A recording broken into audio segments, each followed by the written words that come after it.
जय हिंद साथियों, मैं पूजा चौहान ट्रिकी एकेडमी में आपका स्वागत करती हूँ। आज हम पढ़ने वाले हैं विज्ञान के बारे में और विज्ञान में हम पढ़ने वाले हैं बायोलॉजी। ठीक है, ये आर्मी की क्लास चल रही है तो बायोलॉजी हम पढ़ रहे थे और बायोलॉजी में हम शुरू करने वाले हैं आज प्रोटीन्स के बारे में।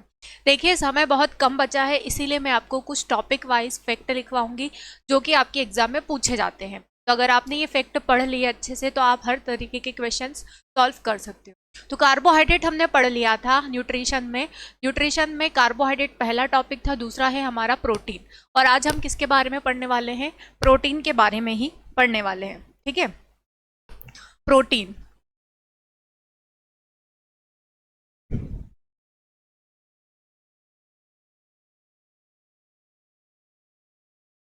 देखिए, प्रोटीन जो होता है हमारे शरीर को बनाने में सबसे मुख्य जो तत्व होता है, पोषक तत्व, वो प्रोटीन ही होता है। जो बच्चे होते हैं, नवजात शिशु, उनको प्रोटीन के रूप में दूध दिया जाता है, मतलब कि मिल्क फीडिंग करवाई जाती है मदर के द्वारा। तो वो उसके अंदर उसमें क्या पाया जाता है? प्रोटीन पाया जाता है, दूध में प्रोटीन पाया ही जाता है। उसके बाद में 6 माह के बाद में बच्चे को उबली हुई दाल या जो भी मतलब दलिया वगैरह दिया जाता है, तो इनमें भी प्रोटीन पाया जाता है। तो दाल जो होती है, सर्वाधिक प्रोटीन इनमें पाया जाता है, इसीलिए दाल का पानी या उबली हुई दाल बच्चों को खिलाई जाती है ताकि उनके शरीर में मांसपेशियों का सही तरीके से निर्माण हो सके और उन्हें पूरी तरीके से पोषण मिल सके। तो प्रोटीन के बारे में हम शुरुआत करते हैं आज कि प्रोटीन होता क्या है। प्रोटीन, ठीक है, प्रोटीन जो होता है आपके शरीर के निर्माण में सबसे सहायक पोषक तत्व होता है। तो आप यहाँ पर लिख सकते हैं कि यह शरीर के निर्माण में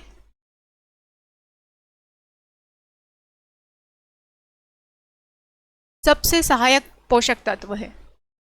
सबसे सहायक पोषक तत्व है। ठीक है, सबसे सहायक पोषक तत्व जो होता है वो क्या होता है? प्रोटीन होता है। प्रोटीन वैसे तो बहुत प्रकार के होते हैं, पर कुछ मुख्य प्रोटीन होते हैं जो आपके शरीर के लिए आवश्यक होते हैं। जैसे कि आपके शरीर की वृद्धि और आपके शरीर को पोषण किससे मिलता है? तो 2 प्रकार के प्रोटीन होते हैं, एक्टिन और मायोसिन। कौन कौन से? एक्टिन और मायोसिन। ये 2 प्रोटीन है जो मांसपेशियों के निर्माण में सहायक होते हैं। किसमें सहायक होते हैं ये दोनों ही मांसपेशियों के निर्माण में सहायक होते हैं। मांसपेशियों के निर्माण में सहायक। ठीक है, और मांसपेशियां बढ़ेगी ज़्यादा तभी तो आपका मांस बढ़ेगा और आपके शरीर को पूरी तरीके से पोषण मिल सकेगा। अब सबसे पहले बात आती है कि प्रोटीन शब्द किसके द्वारा दिया गया है, प्रोटीन की खोज किसके द्वारा की गई है, प्रोटीन की संरचना किसके द्वारा दी गई है। तो ये यहाँ से क्वेश्चन पूछे जाते हैं। तो अगर खोज की बात की जाती है कि प्रोटीन की खोज किसके द्वारा की गई है, तो प्रोटीन की खोज की गई है मूलर के द्वारा। मूलर या कहीं कहीं पर इसको मूल्डर लिखा हुआ है।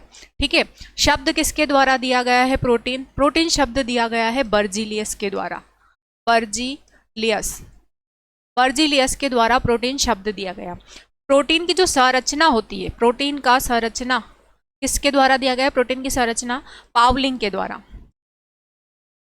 पावलिंग के द्वारा ही प्रोटीन की संरचना दी गई है।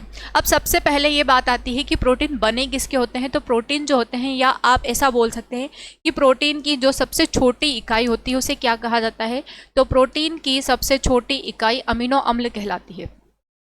प्रोटीन की सबसे छोटी इकाई अमीनो अम्ल होती है।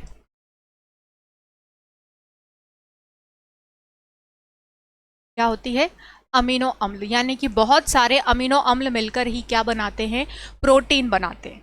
क्या बनाते हैं? प्रोटीन। बहुत सारे अमीनो अम्ल मिलकर क्या बना लेते हैं? प्रोटीन। तो ये प्रोटीन के कुछ फैक्ट्स हैं जो आपको एग्जाम में पूछे जा सकते हैं। कि आपसे पूछा जाएगा कि शरीर के निर्माण में सबसे सहायक पोषक तत्व कौन सा होता है? तो वो होता है प्रोटीन। या मांसपेशियों के निर्माण में कौन से प्रोटीन सहायक होते हैं? तो वो है एक्टिन और मायोसिन। ठीक है, ये आपसे पूछा जाएगा कि प्रोटीन की खोज किसके द्वारा की गई है? मूलर या मूल्डर के द्वारा प्रोटीन की खोज की गई है। प्रोटीन शब्द किसके द्वारा दिया गया है? तो प्रोटीन शब्द दिया गया है बर्जीलियस के द्वारा और संरचना दी गई है पावलिंग के द्वारा। उसके बाद में पूछा जाता है कि प्रोटीन की सबसे छोटी इकाई क्या कहलाती है, तो वो अमीनो अम्ल होती है। प्रोटीन की सबसे छोटी इकाई क्या होती है? अमीनो अम्ल। अब प्रोटीन बने किसके होते हैं? तो प्रोटीन बने होते हैं कार्बन, ठीक है। किन किन के बने होते हैं प्रोटीन? प्रोटीन बने होते हैं carbon, nitrogen, oxygen, hydrogen, sulphur, ठीक है। सल्फर के अणु होते हैं, सल्फर के अणु होते हैं। मतलब कि इन सारे तत्वों से मिलकर ही क्या बनता है? प्रोटीन बनता है, ठीक है। कार्बन, नाइट्रोजन, ऑक्सीजन, हाइड्रोजन और सल्फर, इन चीजों से मिलकर क्या बना होता है? आपका प्रोटीन बना होता है। हाँ, तो प्रोटीन जो होते हैं किसके बने होते हैं? कार्बन, नाइट्रोजन, हाइड्रोजन और सल्फर के अणु होते हैं। उसके बाद में बात ये जो आती है कि प्रोटीन जो होता है उनका पाचन किस तरीके से होता है। तो हम आगे बढ़ते हैं। प्रोटीन जो होता है उनका आंशिक पाचन होता है, ठीक है। दो तरीके से प्रोटीन का पाचन होता है, तो आप हेडिंग लिख लीजिए यहाँ पर, प्रोटीन का पाचन। प्रोटीन का पाचन प्रोटीन का जो पाचन होता है दो तरीके से होता है, एक होता है उसका आंशिक पाचन और दूसरा होता है उसका पूर्ण पाचन। तो जब आपका प्रोटीन जो होता है इसका आंशिक पाचन होता है, प्रोटीन, उसके बाद में इसका आंशिक पाचन होगा। क्या होगा? आंशिक पाचन। कहाँ होगा प्रोटीन का आंशिक पाचन? तो ये होगा आपके अमाशय में। अमाशय यानी कि स्टमक में। स्टमक में आंशिक पाचन होगा। और किस एंजाइम के द्वारा होगा ये? तो ये होगा पेप्सिन एंजाइम के द्वारा। पेप्सिन एंजाइम, पेप्सिन एंजाइम के द्वारा प्रोटीन का आंशिक पाचन होगा और ये बदल जाएगा किसमें? पेप्टोन में, ठीक है। तो ये हो गया पहला पॉइंट कि प्रोटीन का आंशिक पाचन। आंशिक पाचन और पूर्ण पाचन से क्या समझते हैं कि जब कोई बाइट या कोई चीज़ें आपने इतने बड़े अणुओं के रूप में आपने ग्रहण किया, उसको खाया है, तो वो फिर और छोटे अणुओं में बदल जाए तो ये इसका आंशिक पाचन कहलाएगा, और फिर और भी छोटे अणुओं में बदलेगा तो ये इसका पूर्ण पाचन कहलाएगा। ये आपने खाया, उसको चबाया, पाचन हुआ, कौन सा? आंशिक पाचन हुआ, तो इस रूप में बदला, और जब पूर्ण पाचन होगा तो ये इस रूप में बदल जाएगा, मतलब कि आपके रक्त में पूरी तरीके से वो घुल जाएगा, ठीक है। तो दूसरा हम लिखेंगे प्रोटीन का पूर्ण पाचन। पूर्ण पाचन जब होता है तो ये जो प्रोटीन यहाँ पर पेप्टोन में बदला था, हम यही लिख लेते हैं, पेप्टोन में जो प्रोटीन बदला था तो पूर्ण पाचन के रूप में ये किस में बदल जाएगा? पूर्ण पाचन जो होता है ये होता है छोटी आंत में। छोटी आंत, स्मॉल इंटेस्टाइन कहा जाता है इसको। तो पूर्ण पाचन हो जाता है छोटी आंत में, किस एंजाइम के द्वारा? ट्रिप्सिन ट्रिप्सिन एंजाइम के द्वारा। और ट्रिप्सिन एंजाइम के द्वारा ये पेप्टोन बदल जाएंगे किसमें? अमीनो अम्ल में। किसमें बदल जाते हैं ये? अमीनो अम्ल में बदल जाते हैं, ठीक है।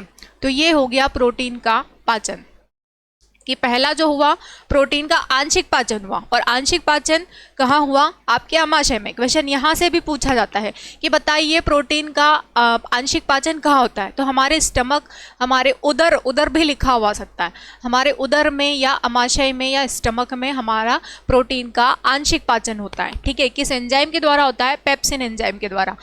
या आपसे पूछा जाएगा कि प्रोटीन आंशिक पाचन के द्वारा किस एंजाइम में बदलता है या किस रूप में बदलता है? तो वो पेप्टोन में बदलता है। और जब इसका पूर्ण पाचन होता है, कहाँ होता है पूर्ण पाचन? छोटी आंत में होता है। तो ये किस में बदल जाता है? ये बदल जाता है अमीनो अम्ल में। और छोटी आंत में इसका पूर्ण पाचन किस एंजाइम के द्वारा होता है? तो वो ट्रिप्सिन एंजाइम के द्वारा होता है, ठीक है। यही बात हमने किस में पढ़ी थी? ये कार्बोहाइड्रेट में भी पढ़ी थी कि कार्बोहाइड्रेट का आंशिक पाचन कहाँ होता है? हमारे मुख गुहा में, मुंह के अंदर। मुख को ही क्या कहा जाता है? मुख गुहा कहा जाता है। जहाँ हम खाने को चबाते हैं तो उसको क्या कहा जाता है? मुख गुहा कहा जाता है। वहाँ पर कार्बोहाइड्रेट का आंशिक पाचन होता है और पूर्ण पाचन सभी पोषक तत्वों का कहाँ होता है? छोटी आंत में होता है। तो अलग अलग तरीके से भी पूछा जा सकता है और सिंगल भी पूछा जा सकता है कि अमाशय का प्रोटीन का आंशिक पाचन कहाँ होता है? अमाशय में। कार्बोहाइड्रेट का आंशिक पाचन कहाँ होता है? मुख गुहा में। इसके बाद हम पढ़ने वाले हैं वसा, उसका भी आंशिक पाचन और पूर्ण पाचन हम पढ़ेंगे। तो देखिए ये कंप्लीट हो गया है कि यहाँ से 2-3 क्वेश्चन बन जाएंगे, बहुत तरीके से बन सकते हैं। प्रोटीन का आंशिक पाचन कहाँ होता है? पहला क्वेश्चन तो यही हो गया, कहाँ होता है? अमाशय में होता है। किस एंजाइम के द्वारा होता है प्रोटीन का आंशिक पाचन? पेप्सिन एंजाइम के द्वारा होता है। प्रोटीन आंशिक पाचन में प्रोटीन किस रूप में बदलता है? पेप्टोन में। 3 क्वेश्चन यहीं पर बन गए, ठीक है। इसी तरीके से पूर्ण पाचन के भी 3 क्वेश्चन बन जाएंगे। तो इस तरीके से आपके पाचन से ही 6 प्रश्न पूछे जा सकते हैं।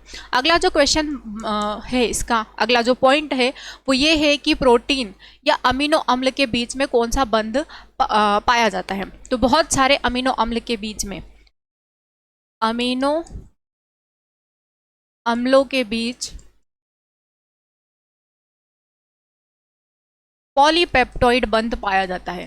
पॉलीपेप्टोइड बंध पाया जाता है,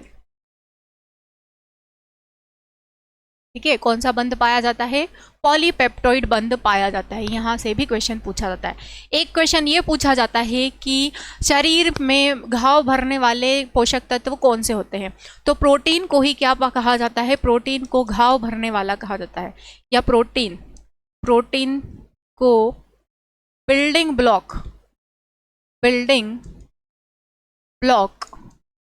ऑफ लाइफ, है ना, बिल्डिंग ब्लॉक ऑफ लाइफ कहा जाता है। बिल्डिंग ब्लॉक ऑफ लाइफ कहा जाता है, ठीक है। यानी कि जो आपका शरीर बनता है, जैसे कोई बिल्डिंग बनती है तो बिल्डिंग बनाने के लिए ब्लॉक के रूप में हम किसका प्रयोग करते हैं? हम ईंटों का प्रयोग करते हैं, ब्रिक्स जिसको कहा जाता है। तो वो ब्लॉक हो गए बिल्डिंग को बनाने के लिए। इसी तरीके से हमारे शरीर को बनाने के लिए ब्लॉक क्या हो जाता है? प्रोटीन हो जाता है, ठीक है। तो ये यहाँ से भी क्वेश्चन पूछा जा सकता है कि बिल्डिंग ब्लॉक ऑफ लाइफ किसको कहा जाता है? प्रोटीन को कहा जाता है, ठीक है। तो हमारे शरीर में कुल कितने प्रकार के प्रोटीन पाए जाते हैं? तो मानव शरीर में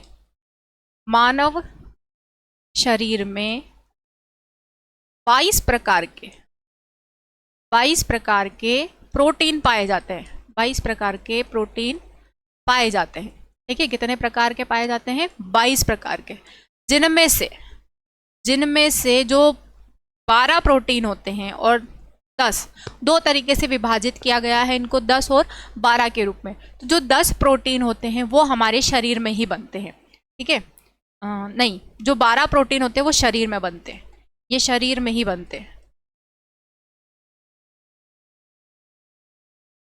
और बाकी के जो 10 प्रकार के हैं वो बाहरी स्रोत से प्राप्त होते हैं, बाहरी स्रोत से प्राप्त होते हैं, ठीक है। ये बाहरी स्रोत से प्राप्त होते हैं 10 प्रकार के प्रोटीन। बाकी के जो 12 हैं वो आपके शरीर में ही बनते हैं। तो ये प्रोटीन से संबंधित कुछ बातें हो गई है।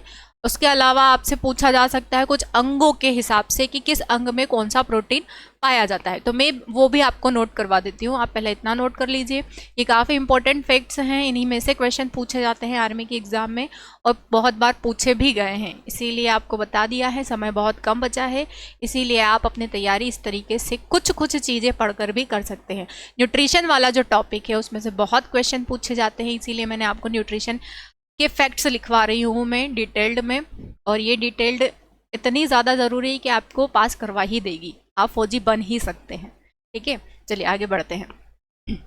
देखिए, अब मैं यहाँ पर कुछ अंग लिख रही हूँ और उन अंगों में जो प्रोटीन पाया जाता है वो मैं आपको बता रही हूँ। जैसे कि पहला है रक्त में जो प्रोटीन पाया जाता है उसका नाम है ग्लोबुलिन प्रोटीन, ठीक है। वैसे तो रक्त में 4-5 प्रकार के प्रोटीन होते हैं, पर मुख्य क्या होता है? रक्त में ग्लोबुलिन प्रोटीन पाया जाता है। उसके बाद है हड्डी जिसको कहा जाता है बोन्स, या इसको अस्थि भी कहा जाता है। तो आपकी अस्थियों में कौन सा प्रोटीन होता है? आपकी हड्डियों में,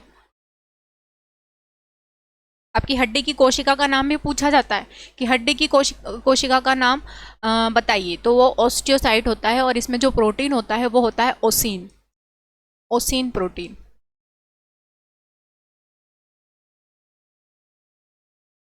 ओसिन प्रोटीन।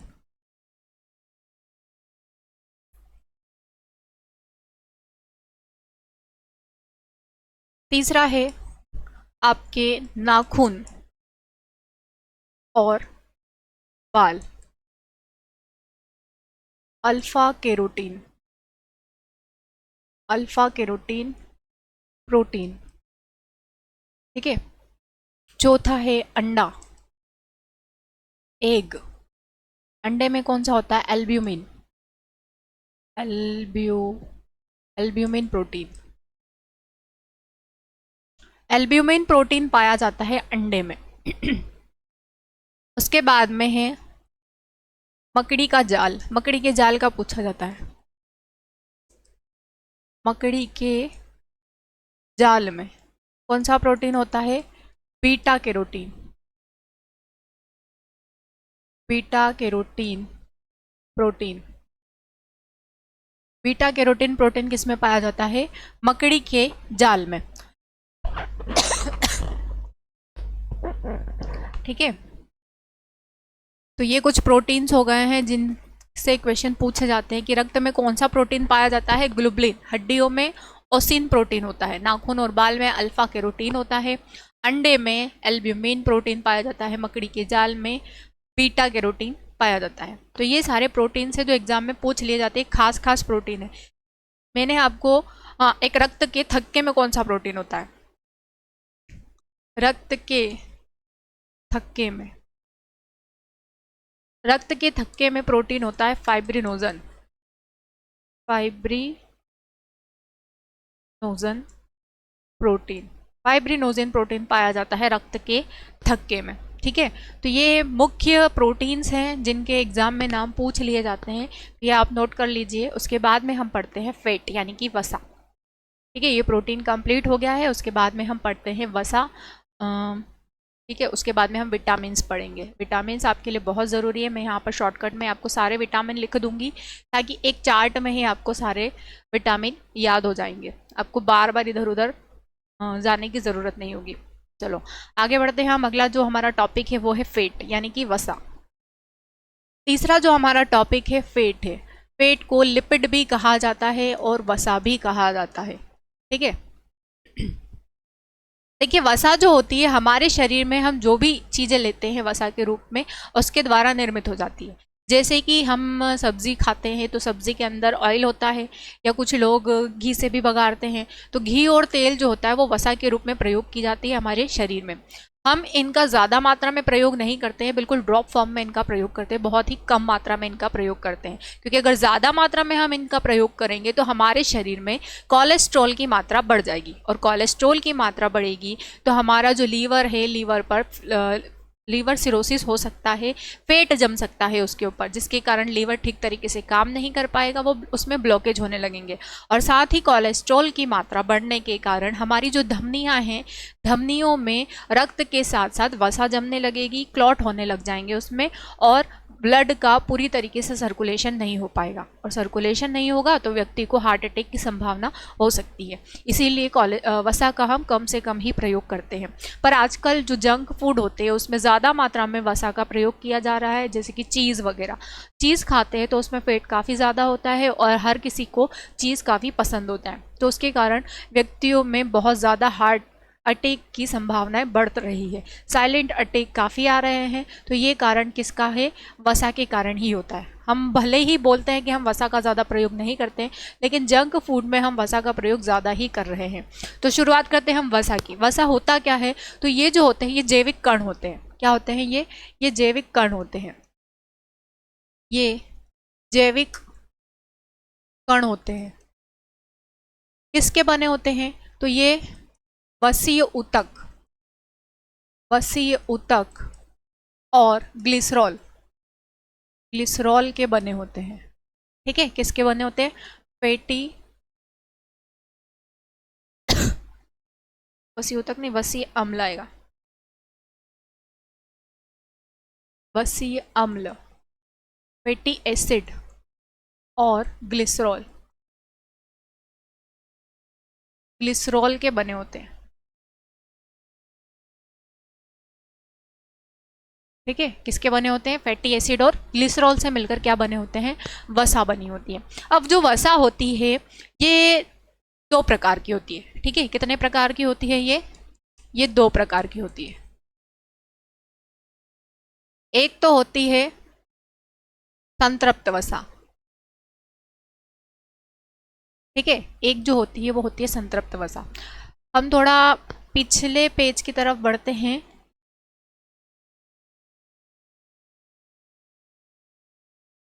प्रोटीन की जो बीमारियां होती है, प्रोटीन के बारे में और भी कुछ लिख लीजिए आप। देखिए, ये मैंने आपको बताया था कि इतने प्रोटीन होते हैं, लेकिन प्रोटीन के कारण कुछ बीमारियां भी हो जाती है। ठीक है, कौन कौन सी बीमारियां होती है वो आप नोट कर लीजिए। प्रोटीन की वृद्धि से भी बीमारी होती है और प्रोटीन की कमी से भी बीमारी होती है। तो यहाँ पर लिख लीजिए प्रोटीन के कारण बीमारियां। प्रोटीन के, उसके बाद हम फेट पढ़ते हैं। प्रोटीन के कारण बीमारियां। देखो, प्रोटीन की वृद्धि के कारण भी बीमारी होगी और कमी के कारण भी बीमारी होगी। कमी के कारण जो बीमारियां होती है वो दो प्रकार की होती है।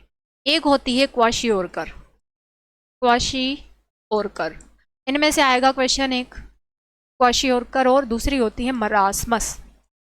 आएगा ही आएगा, मोस्ट आईएमपी है ये। ठीक है, आईएमपी क्वेश्चन है ये कि प्रोटीन की कमी से कौन से रोग हो जाते हैं। तो क्वाशियोरकर और मरासमस। क्वाशियोरकर जो होता है ये जन्म से लेकर, जन्म से 1.5 साल तक के बच्चों में होता है।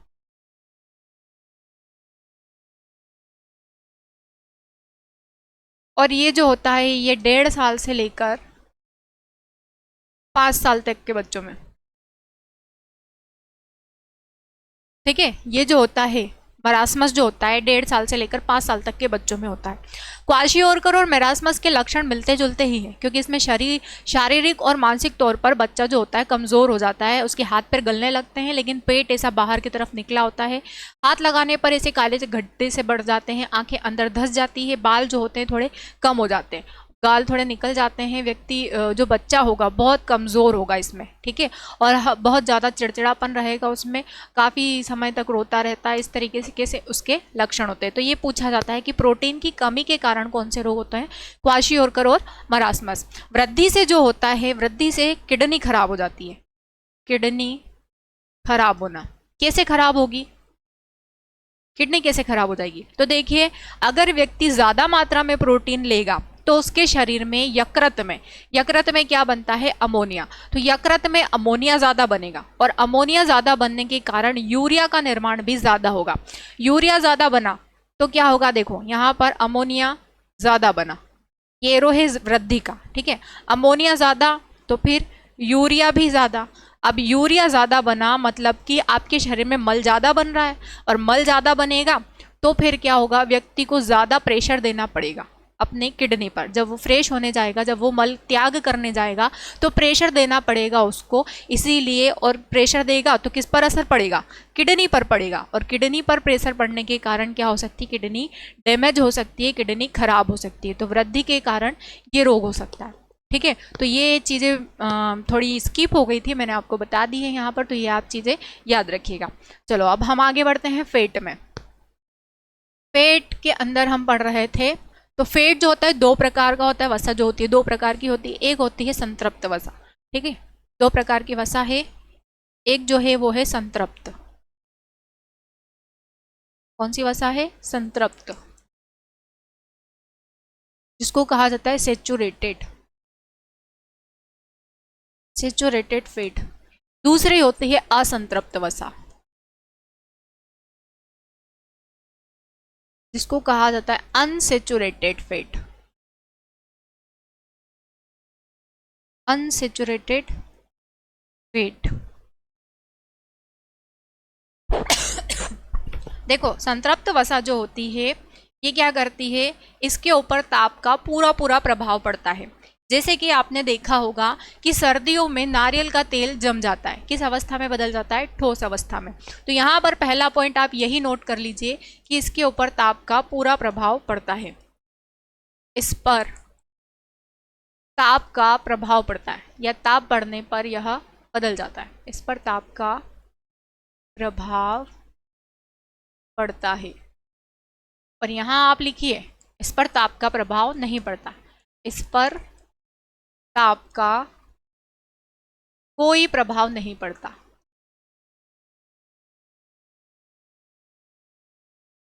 इस पर ताप का कोई प्रभाव नहीं पड़ता। कैसे नहीं पड़ेगा, यहाँ पर अगर आप ताप बढ़ाएंगे, ताप बढ़ाने पर ये किस अवस्था में हो जाएगा, ताप बढ़ाने पर द्रव अवस्था, और कम करने पर ताप कम होने पर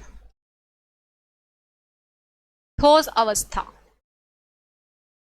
अब देखो सर्दियों में टेम्परेचर जो होता है वो कम होता है, इसी के कारण वो किस अवस्था में बदल जाता है, नारियल का तेल ठोस अवस्था में बदल जाता है। अब गर्मियों में टेम्परेचर ज़्यादा होता है, इसी के कारण वो किस अवस्था में बदल जाता है, द्रव अवस्था में बदल जाता है। यहाँ पर ताप का कोई प्रभाव नहीं पड़ता है, तो यह सभी सभी तापमान पर एक ही अवस्था में रहेगा, द्रव अवस्था में। यह हमेशा हमेशा द्रव अवस्था में ही पाया जाता है।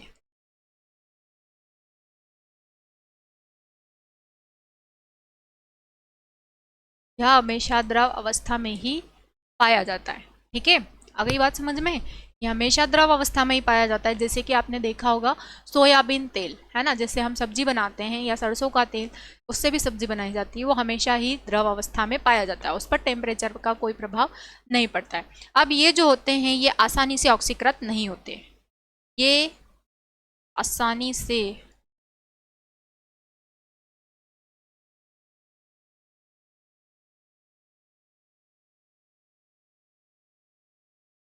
ऑक्सीकृत नहीं होते, मतलब इनको डाइजेस्ट होने में समय लगता है, नहीं होते, इनको डाइजेस्ट होने में समय लगता है, लेकिन ये आसानी से ऑक्सीकृत हो जाते हैं, ये आसानी से ऑक्सीकृत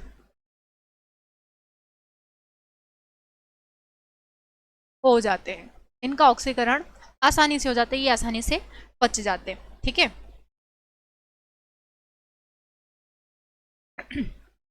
उसके बाद में ये जो होते हैं ये स्वाद में ज़्यादा अच्छे नहीं होते, ये स्वाद में ज़्यादा अच्छे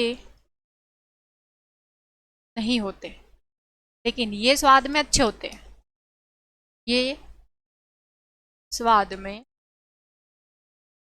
अच्छे होते हैं। अगर इनकी बात की जाती है तो इनके उदाहरण के लिए क्या आएगा, उदाहरण में आएगा घी। मैं उदाहरण को अलग मार्कर से लिख देती हूँ या अलग इंक से लिख देती हूँ ताकि आपको अच्छे से समझना है।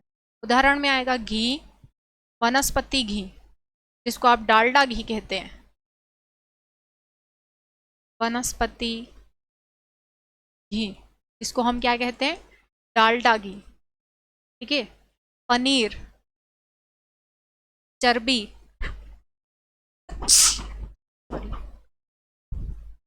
चर्बी, पनीर, चर्बी, मक्खन,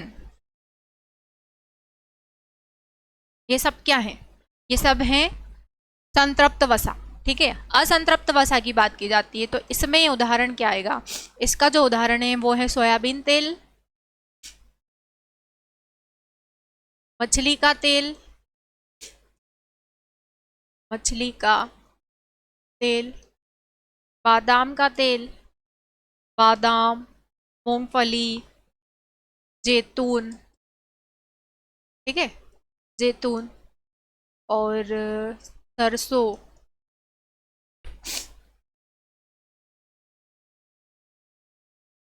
सरसों का तेल,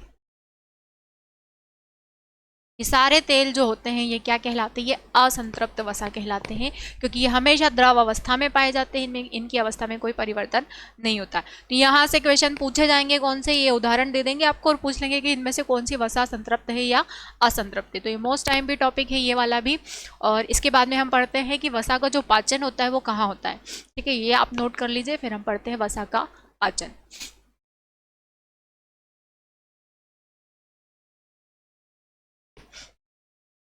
चलो हम अब हम पढ़ने वाले हैं वसा का पाचन।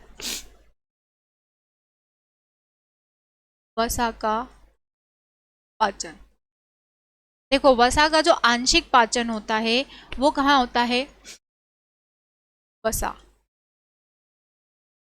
आंशिक पाचन, आंशिक पाचन जो होता है वो होता है छोटी आंत के ग्रहणी वाले भाग में, ड्यूडेनम में, ड्यूडेनम यानी कि ग्रहणी, ग्रहणी में इसका आंशिक पाचन होता है। और वसा जो आंशिक पाचन होगा इसका, तो ये किस में बदल जाएगा? वसीय अम्ल में। वसीय अम्ल में।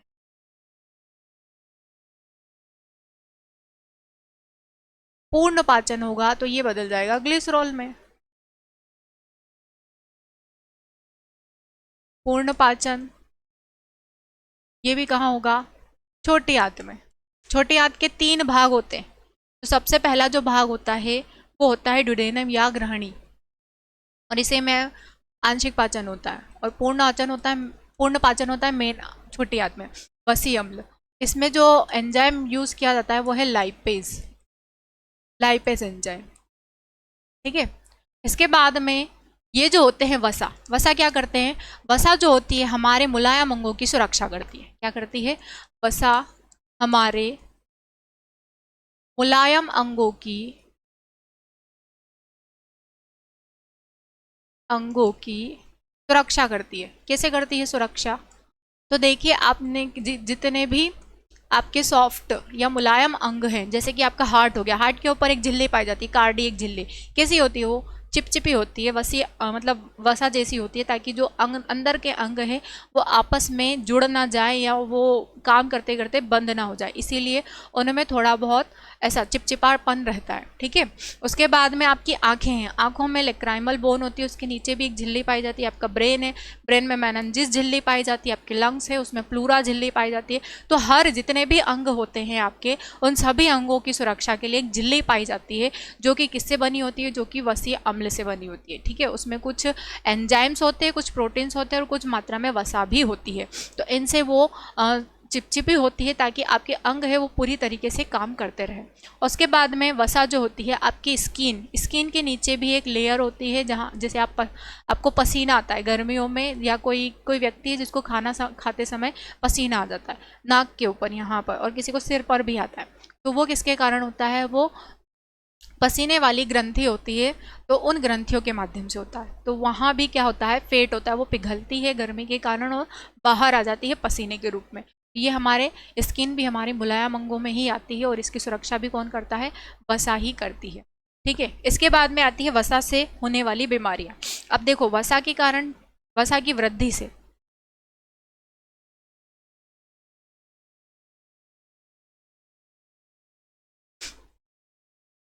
वसा से बीमारी, ठीक है, एक तो होगी वृद्धि से और एक होगी कमी से। कमी और दूसरी होगी वृद्धि। वृद्धि से जो होगा वो होगा क्या? मोटापा। क्या हो जाएगा वृद्धि के कारण? मोटापा, जिसको कहा जाता है ओबेसिटी। मोटापा, ओबेसिटी। ठीक है। कमी से जो होगा वो क्या होगा? मांसपेशियों में थकान हो जाएगी। मांसपेशियों में थकान। व्यक्ति कोई भी काम करेगा, भारी काम करेगा, तो उसको क्या हो जाएगी? थकान होने लग जाएगी, फिर वो थक हार कर बैठ जाएगा। एक बात और आती है कि वसा जो होती है लंबे समय तक ऊर्जा बनाए रखने के लिए प्रयोग की जाती है। यहाँ पर मैं लिख देती हूँ कि लंबे समय तक शरीर में ऊर्जा बनाने का कार्य वसा का है। ठीक है। किसका है?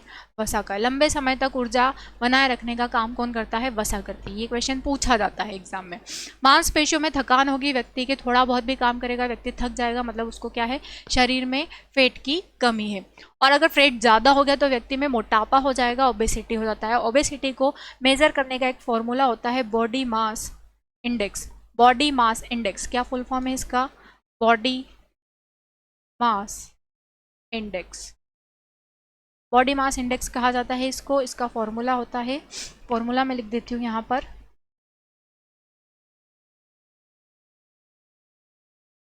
BMI equal to weight upon height का स्क्वायर। वेट जो होगा किलोग्राम में होगा, हाइट जो होगी मीटर स्क्वायर में होगी। ठीक है। तो ये फेट वाला आपका टॉपिक कंप्लीट हो गया है। नेक्स्ट क्लास में हम विटामिन पढ़ेंगे, और विटामिन में आपको एक चार्ट के फॉर्म में बता दूंगी, जो आपको उसी वक्त याद हो जाएंगे। उससे होने वाली मतलब उनकी कमी से होने वाली जो बीमारियां हैं वो भी आपको याद हो जाएगी, और उसके सबसे अच्छे स्रोत जो है वो भी आपको यहीं के यहीं मिल जाएंगे। तो आप जो है ये चीज़ें नोट कर लीजिए। फिर हम शुरू करते हैं विटामिन। विटामिन जो पढ़ेंगे हम अगली क्लास में पढ़ेंगे, और आपको बहुत अच्छा अच्छा मैनुअल यहाँ पर मिलेगा। तो आप अपनी तैयारी अगर बहुत अच्छे तरीके से करना चाहते हैं, आप ज़रूर फौजी बनना चाहते हैं, तो प्लीज़ हमारे चैनल को ज़्यादा से ज़्यादा लाइक करें, शेयर करें एंड सब्सक्राइब करें। और बहुत कम समय बचा है, और मैं यहाँ पर टॉपिक वाइज आपको फैक्ट लिखवाऊंगी, और यही फैक्ट आपको एग्जाम में पूछे जाएंगे। बिल्कुल एज इट इज़ ही लाइनर, जो मैं लाइन यहाँ लिखवाऊंगी बिल्कुल उसी तरीके से लाइन से आपको क्वेश्चन पूछे जाएंगे। तो बिल्कुल भी नज़रअंदाज ना करें हमारे वीडियो को, और ज़्यादा से ज़्यादा लाइक करें, शेयर करें एंड सब्सक्राइब करें, और हमारे चैनल्स को ज़्यादा से ज़्यादा बढ़ाएं, बच्चों को शेयर करें, ताकि वो भी अपने फौजी बनने का सपना पूरा कर सकें, क्योंकि अब की बार फौजी वाली अग्निवीर भर्ती पार। ठीक है, अगली क्लास में फिर मिलते हैं हम, तब तक के लिए जय हिंद साथियों, धन्यवाद।